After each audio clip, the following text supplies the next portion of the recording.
Mesdames, Mesdemoiselles, Messieurs, bonjour. Nous sommes le dimanche 17 août 2014.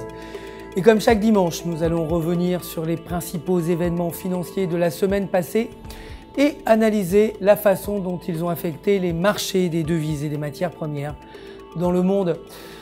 En ce qui concerne les devises, il semblerait que l'euro soit sur le point d'atteindre 1,30 $, ce qui représenterait le niveau le plus bas en un an par rapport au dollar américain. Les signes baissiers sont principalement déclenchés par les difficultés rencontrées par l'économie européenne combinées à la crise russo-ukrainienne.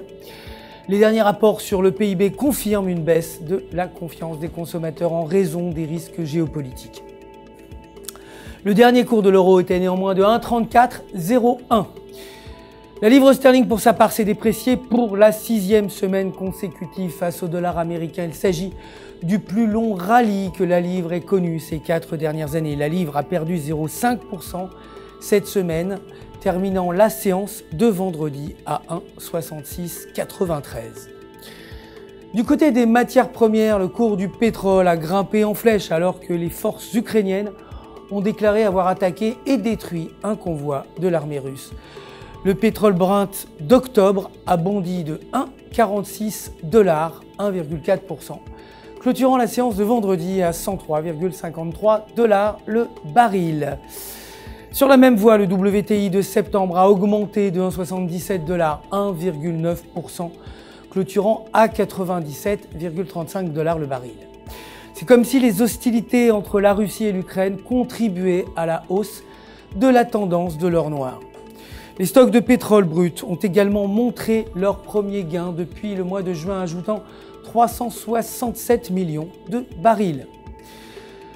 L'or, pour sa part, continue de se déprécier suite à la faible demande des investisseurs. Les tensions en Ukraine se sont rajoutées à la tendance négative. Les contrats à terme d'or ont reculé de 0,7% pour terminer la séance de vendredi à 1305,80 $ l'once. Le cours de l'argent, pour sa part, continue de baisser pour la 5e semaine consécutive. Les contrats à terme d'argent ont perdu 1,9% pour clôturer la séance à 19 525 $. C'est la fin de notre résumé des actualités financières de la semaine passée. Notre prochain rendez-vous, vous le savez, c'est demain matin pour les dernières nouvelles, les dernières actualités des marchés. D'ici là, restez bien sûr en notre compagnie sur www.ufxmarkets.com/fr pour tous vos besoins de trading. Votre conseiller personnel, vous le savez, répondra à toutes vos questions. Le centre d'assistance du FX Markets se joint à moi pour vous souhaiter une excellente semaine de trading.